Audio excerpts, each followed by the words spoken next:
ಸ್ನೇಹಿತರೆ ನಮಸ್ಕಾರ. Bill Gates ಪ್ರಪಂಚದ ಅತಿ ದೊಡ್ಡ ಶ್ರೀಮಂತರಲ್ಲಿ ಒಬ್ಬರು. ಸಾಫ್ಟ್ವೇರ್ ಸಾಮ್ರಾಜ್ಯದ ಅಧಿಪತಿ. ಬಿಲ್ ಗೇಟ್ಸ್ರ ನೆಟ್ವರ್ತ್ ಸುಮಾರು $128 ಬಿಲಿಯನ್, ಅಂದ್ರೆ ಬರೋಬ್ಬರಿ $12,800 ಕೋಟಿ. ಬಿಲ್ ಗೇಟ್ಸ್ ಹೇಗೆ ಇಷ್ಟೊಂದು ಶ್ರೀಮಂತರಾದ್ರು? ಇವರ ಆದಾಯದ ಮೂಲ ಏನು? ಇದೆಲ್ಲದರ ಬಗ್ಗೆ ಹಲವಾರು ಮಾಹಿತಿಗಳನ್ನ ಈ ವಿಡಿಯೋದಲ್ಲಿ ಹೇಳ್ತಾ ಹೋಗ್ತೀವಿ. ವಿಡಿಯೋ ಸ್ಕಿಪ್ ಮಾಡದೆ ಕಡೆ ತನಕ ನೋಡಿ. ಮತ್ತು ನಮ್ಮ ಚಾನಲ್ಗೆ ನೀವು ಇನ್ನೂ ಸಬ್ಸ್ಕ್ರೈಬ್ ಆಗಿಲ್ಲ ಅಂದ್ರೆ ಸಬ್ಸ್ಕ್ರೈಬ್ ಮಾಡ್ಕೊಳ್ಳೋದ್ರ ಮೂಲಕ ಬೆಲ್ ಐಕಾನ್ ಒತ್ತಿ ನೋಟಿಫಿಕೇಶನ್ ಆನ್ ಮಾಡ್ಕೊಳ್ಳಿ. 1955 ಅಕ್ಟೋಬರ್ 28ರಂದು ಅಮೆರಿಕಾದ ವಾಷಿಂಗ್ಟನ್ನಲ್ಲಿ ಬಿಲ್ ಗೇಟ್ಸ್ ಜನಿಸ್ತಾರೆ. ಇವರ ತಂದೆ ಬಿಲ್ ಗೇಟ್ಸ್ ಸೀನಿಯರ್ ಮತ್ತು ತಾಯಿ ಮೇರಿ ಮ್ಯಾಕ್ಸ್ವೆಲ್.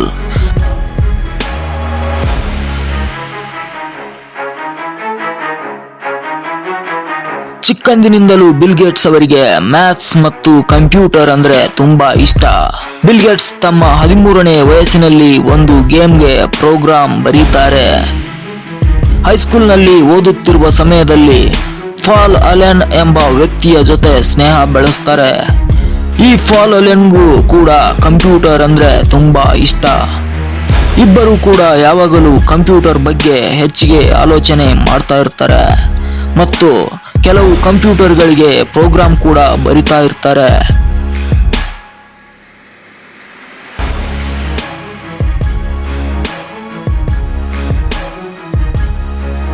ಬಿಲ್ ಗೇಟ್ಸ್ ತಂದೆ ತಾಯಿಗೆ ಇವರನ್ನ ವಕೀಲರನ್ನಾಗಿ ಮಾಡುವ ಆಸೆ ಇರುತ್ತೆ. ಆದರೆ ಬಿಲ್ ಗೇಟ್ಸ್ಗೆ ಕಂಪ್ಯೂಟರ್ ಅಂದರೆ ತುಂಬಾ ಇಷ್ಟ. ಆದರೂ ಕೂಡ ತಂದೆ ತಾಯಿ ಆಸೆಯ ಮೇರೆಗೆ ಹಾರ್ವರ್ಡ್ ಎಂಬ ಯೂನಿವರ್ಸಿಟಿಯಲ್ಲಿ ಓದೋಕೆ ಸೇರ್ಕೋತಾರೆ.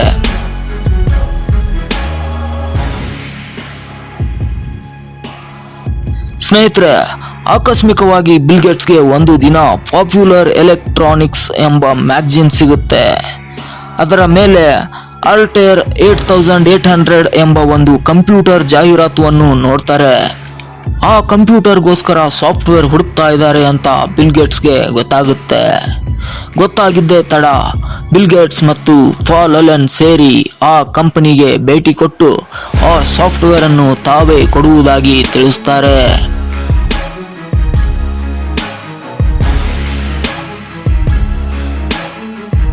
ಅಲ್ಲಿಂದ ಸ್ನೇಹಿತರಿಬ್ಬರು ಸೇರಿ ಹಾರ್ವರ್ಡ್ ಯೂನಿವರ್ಸಿಟಿ ಕಂಪ್ಯೂಟರ್ ಸೆಂಟರ್ನಲ್ಲಿ 2 ತಿಂಗಳು ಹಗಲು ರಾತ್ರಿ ಎನ್ನದೆ ಶ್ರಮವಹಿಸಿ ಆ ಸಾಫ್ಟ್ವೇರ್ ಅನ್ನ ರೆಡಿ ಮಾಡ್ತಾರೆ.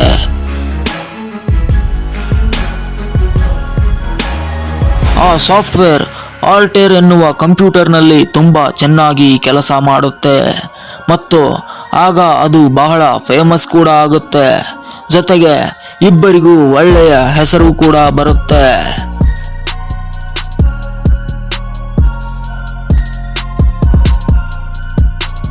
ಸ್ನೇಹಿತರೆ, ನಂತರ 1975ರಲ್ಲಿ ಬಿಲ್ ಗೇಟ್ಸ್ ಮೈಕ್ರೋಸಾಫ್ಟ್ ಅನ್ನೋ ಕಂಪ್ನಿನ ಶುರು ಮಾಡ್ತಾರೆ.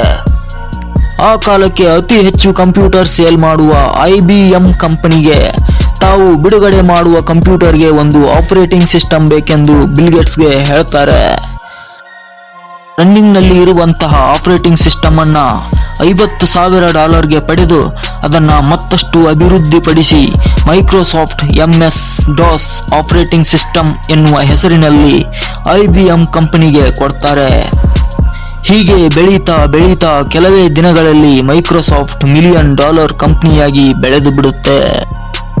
ಮೈಕ್ರೋಸಾಫ್ಟ್ ಕಂಪನಿಯ ಅಭಿವೃದ್ಧಿಗಾಗಿ ಹಾರ್ವರ್ಡ್ ಯೂನಿವರ್ಸಿಟಿಯ ವಿದ್ಯಾಭ್ಯಾಸವನ್ನ ಬಿಲ್ ಗೇಟ್ಸ್ ಅರ್ಧಕ್ಕೆ ಬಿಟ್ಟು ಬಿಡ್ತಾರೆ. ನಂತರ 1986ರಲ್ಲಿ ಬಿಲ್ ಗೇಟ್ಸ್ ಮೈಕ್ರೋಸಾಫ್ಟ್ ವಿಂಡೋಸ್ ಅನ್ನು ಮಾರ್ಕೆಟ್ಗೆ ತರ್ತಾರೆ. ಈ ವಿಂಡೋಸ್ ಮಾರುಕಟ್ಟೆಗೆ ಬಂದಿದ್ದೇ ತಡ ಸಾಫ್ಟ್ವೇರ್ ಸಾಮ್ರಾಜ್ಯವನ್ನೇ ತಮ್ಮದಾಗಿಸಿಕೊಳ್ತಾರೆ ಬಿಲ್ ಗೇಟ್ಸ್. ಬಿಲ್ ಗೇಟ್ಸ್ ತನ್ನ 30ನೇ ವಯಸ್ಸಿನ ಒಳಗೆ ಮಿಲಿಯನಿಯರ್ ಆಗಬೇಕೆಂಬ ಆಸೆ ಹೊಂದಿದ್ದರು. ಆದರೆ ಕೇವಲ 31ನೇ ವಯಸ್ಸಿಗೆ ಬಿಲಿಯನಿಯರ್ ಆಗ್ತಾರೆ ಅಂದ್ರೆ ನೀವು ನಂಬಲೇಬೇಕು. ಆ ದಿನಗಳಲ್ಲಿ 95% ಆಪರೇಟಿಂಗ್ ಸಿಸ್ಟಮ್ ಮಾರ್ಕೆಟ್ ಮೈಕ್ರೋಸಾಫ್ಟ್ ಕೈಯಲ್ಲಿ ಇತ್ತು. ಇದನ್ನ ಗಮನಿಸಿದ ಕೆಲವು ಕಂಪನಿಗಳು ಬಿಲ್ ಗೇಟ್ಸ್ ಮೈಕ್ರೋಸಾಫ್ಟ್ ಬಿಟ್ಟು ಬೇರೆ ಯಾವ ಕಂಪನಿಗಳ ಆಪರೇಟಿಂಗ್ ಸಿಸ್ಟಮ್ ಅನ್ನು ಮಾರ್ಕೆಟ್ಗೆ ಬರದ ಹಾಗೆ ಮಾಡ್ತಾರೆ ಅಂತ ಕೋರ್ಟ್ ಮೆಟ್ಟಿಲೇರಿದ್ರು. ಹಲವು ದಿನಗಳ ಕಾಲ ಕೇಸ್ ಕೂಡ ನಡೆಯುತ್ತೆ. ಇದ್ಯಾವುದಕ್ಕೂ ಜಗ್ಗದ ಬಿಲ್ ಗೇಟ್ಸ್ ಎಲ್ಲವನ್ನ ಫೇಸ್ ಮಾಡ್ತಾರೆ. ಜನಗಳಿಗೆ ಇಂಟರ್ನೆಟ್ ಹೊಸದಾಗಿ ಪರಿಚಯ ಆಗುವಂತಹ ಕಾಲ ಅದು. ಆ ಸಮಯದಲ್ಲಿ ಇಂಟರ್ನೆಟ್ ಎಕ್ಸ್ಪ್ಲೋರರ್ ಎಂಬ ಬ್ರೌಸರ್ ಮತ್ತು ಸರ್ಚ್ ಇಂಜಿನ್ ಅನ್ನು ಸ್ಟಾರ್ಟ್ ಮಾಡ್ತಾರೆ. ಈ ರೀತಿಯಾಗಿ ಕಾಲಕ್ಕೆ ತಕ್ಕಂತೆ ಮೈಕ್ರೋಸಾಫ್ಟ್ ಕಂಪನಿಯನ್ನ ಅಭಿವೃದ್ಧಿ ಮಾಡ್ತಾನೆ ಬರ್ತಾರೆ.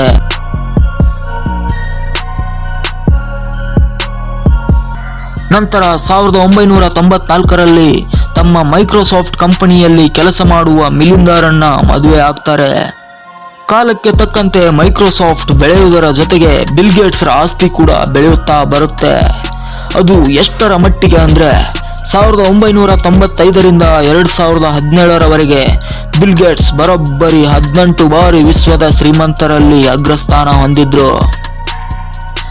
ಬಿಲ್ ಗೇಟ್ಸ್ ಕೇವಲ ಸಂಪಾದನೆ ಮಾಡುವ ದಾರಿಯಲ್ಲಿ ಮಾತ್ರ ಹೋಗಲಿಲ್ಲ, ಬದಲಾಗಿ ತಾನು ಮಾಡುವ ಸಂಪಾದನೆ ಪ್ರಪಂಚದ ಅಭಿವೃದ್ಧಿಗೆ ಬಳಸಿದರೇನೆ ಅದಕ್ಕೊಂದು ಅರ್ಥ ಎಂದು ತಿಳಿದ ಬಿಲ್ ಗೇಟ್ಸ್ ಬಿಲ್ ಮತ್ತು ಮಿಲಿಂದಾ ಗೇಟ್ಸ್ ಫೌಂಡೇಶನ್ ಎಂಬ ಸಂಸ್ಥೆಯನ್ನ ಶುರು ಮಾಡ್ತಾರೆ. ವಿಶ್ವದಾದ್ಯಂತ ಬಡತನ, ಹಸಿವು, ವಿದ್ಯಾಭ್ಯಾಸ, ವ್ಯವಸಾಯ ಅಭಿವೃದ್ಧಿಗೆ ಸಹಾಯ ಮಾಡ್ತಿರ್ತಾರೆ. 2035ರ ವೇಳೆಗೆ ಪ್ರಪಂಚದ ಎಲ್ಲ ದೇಶಗಳ ಬಡತನ ನಿರ್ಮೂಲನೆ ಮಾಡಬೇಕೆಂಬುದು ಬಿಲ್ ಗೇಟ್ಸ್ರ ಆಶಯ ಆಗಿದೆ. ಈ ರೀತಿಯಾಗಿ ಪ್ರಪಂಚದ ಅದೆಷ್ಟೋ ಜನರ ಬಾಳಿಗೆ ಬಿಲ್ ಗೇಟ್ಸ್ ಬೆಳಕಾಗಿದ್ದಾರೆ. ಸ್ನೇಹಿತರೆ, ನಮ್ಮಲ್ಲಿ ಅದೆಷ್ಟೋ ಜನ ತಮ್ಮ ಮಕ್ಕಳಿಗೆ, ಮೊಮ್ಮಕ್ಕಳಿಗೆ, ಮರಿಮಕ್ಕಳಿಗೆ ಅಂತ 200-300 ವರ್ಷಕ್ಕಾಗುವಷ್ಟು ಆಸ್ತಿಯನ್ನ ಮಾಡಿರ್ತಾರೆ. ಆದ್ರೆ ಬಿಲ್ ಗೇಟ್ಸ್ ತಮ್ಮಲ್ಲಿ ಲಕ್ಷಾಂತರ ಕೋಟಿ ಆಸ್ತಿ ಇದ್ದರೂ ಸಹ ತಮ್ಮ 3 ಮಕ್ಕಳಿಗೆ ಸಮವಾಗಿ ಕೇವಲ $10 ಮಿಲಿಯನ್ ಮಾತ್ರ ಸಿಗಬೇಕೆಂದು ವಿಲ್ ಬರೆದಿಡ್ತಾರೆ ಮತ್ತು ಉಳಿದ ಆಸ್ತಿಯನ್ನ ಬಿಲ್ ಅಂಡ್ ಮಿಲಿಂದಾ ಫೌಂಡೇಶನ್ಗೆ ಬರೀತಾರೆ. ತಮ್ಮ ಮಕ್ಕಳು ತಮ್ಮ ಸ್ವಂತ ಬುದ್ಧಿಯಿಂದ ಬೆಳೆಯಬೇಕೆಂಬುದು ಬಿಲ್ ಗೇಟ್ಸ್ರ ಆಶಯವಾಗಿತ್ತು.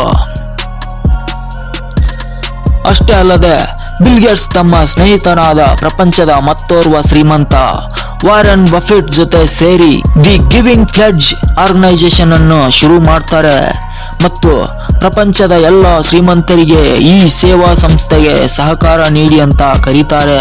175ಕ್ಕೂ ಅಧಿಕ ಶ್ರೀಮಂತರು ಈ ಸೇವಾ ಸಂಸ್ಥೆಗೆ ಸಹಾಯ ಮಾಡಲು ಮುಂದೆ ಬರ್ತಾರೆ. ಹೀಗೆ ಹಾರ್ವರ್ಡ್ ಯೂನಿವರ್ಸಿಟಿಯಲ್ಲಿ ತನ್ನ ವಿದ್ಯಾಭ್ಯಾಸವನ್ನ ಅರ್ಧಕ್ಕೆ ನಿಲ್ಲಿಸಿ ಮೈಕ್ರೋಸಾಫ್ಟ್ ಎಂಬ ದೈತ್ಯ ಕಂಪನಿಯನ್ನ ಕಟ್ಟಿದ ಬಿಲ್ ಗೇಟ್ಸ್ ನಮಗೆಲ್ಲ ಮಾದರಿಯಾಗಿದ್ದಾರೆ. ಸ್ನೇಹಿತರೆ, ಇದಾಗಿತ್ತು ಈ ಹೊತ್ತಿನ ವಿಶೇಷ. ಮತ್ತಷ್ಟು ಮಾಹಿತಿಗಳೊಂದಿಗೆ ಮತ್ತೆ ಮುಂದಿನ ವಿಡಿಯೋದಲ್ಲಿ ಭೇಟಿಯಾಗೋಣ. ಅಲ್ಲಿವರೆಗೂ ಜೈ ಹಿಂದ್, ಜೈ ಕರ್ನಾಟಕ.